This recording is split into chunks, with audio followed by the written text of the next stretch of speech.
A Cave Springs man has been arrested after shooting at a utility worker. Police say this happened near Lillard Lane and North Main Street. They say the utility worker was marking boundaries when Melvin Dorsey shot at the worker and demanded he leave. Police say Dorsey thought the worker was trespassing. They say the worker was not injured.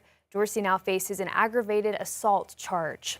The Arkansas Supreme Court heard oral arguments in the appeal for Zachary Hawley. He's the Benton County man facing the death penalty for the kidnapping and murder of 6-year-old Jersey Bridgman. Hawley's counsel argued today 2 facts were never presented to the jury during the murder trial. Hawley has fetal alcohol spectrum disorder and was raped by his brother multiple times.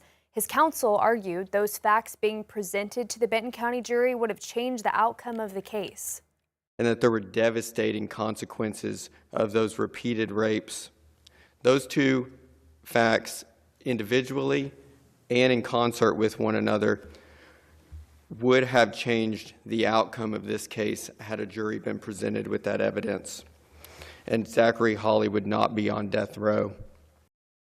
The state argued the fact-finding in the lower courts was done properly and the jury's decision was ultimately correct. You can find our past coverage in the Hawley case on our website, 5newsonline.com. Republican Secretary of State candidate Brian Norris says he plans to sue Saline County's election board. This comes after he and his lawyer accused the board of mishandling a recount this week. State Senator Kim Hammer beat Norris by 900 votes in last week's runoff election. 7 counties have gone through recounts since then, and no differences were found.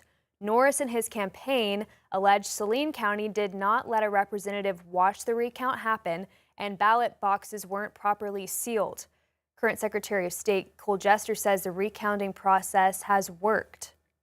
I was really pleased to see that in 6 counties, we hand counted over 26,000 votes. And how many votes changed? 0. Not many states can do that. And it's because in Arkansas, we have the best system in the country to make sure every vote is counted accurately.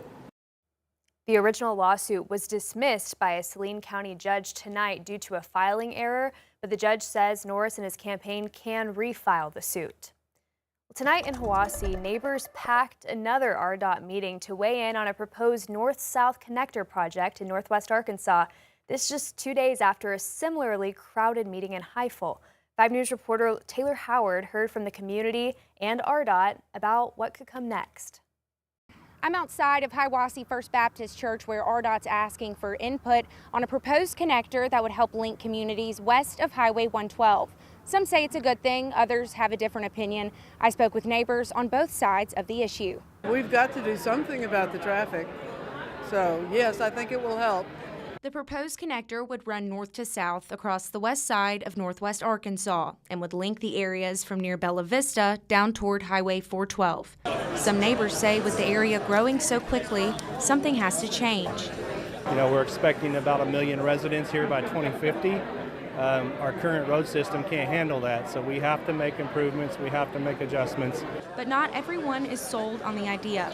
Others say they're worried about what could be lost. It would wipe out some small businesses that have struggled to make their place in this community, and it would also go through some farmlands that have been in the same families for over 100 years. Those concerns hit especially close to home for some. Paul Keith has lived in Hiwassee for his whole life. He tells me he worries about the farmland that's been in his family since the late 1800s. It's going to be a major impact to our whole livelihood. A lot of my hay fields are further south that it's going to chop up. So anyway, it's a major concern to everybody around here. And it's not just me, obviously. You can see the amount of people that are here. Keith showed me where his farm sits, right in the path where the proposed connector could go. What we have here tonight really are 2 proposed lines on a map that could be potential routes for this north-south connector. But it doesn't necessarily mean that one of those 2 lines is going to be the answer. She says hearing from people in the community is one of RDOT's top priorities. We truly hear everyone's comments. Every comment that is submitted, we are required to write that down and consider it as part of the environmental process. And we have changed plans before depending on the public feedback that we get. In Hiwassee, covering news where you live, Taylor Howard, 5 News. RDOT says if you weren't able to make it to the public meetings, you can visit RDOT's website, you see at the bottom of your screen, to find project information and leave a comment there.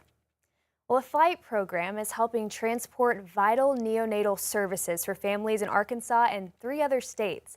Ascension St. John in Tulsa announced its NICU medical flight transport program for babies who need advanced care.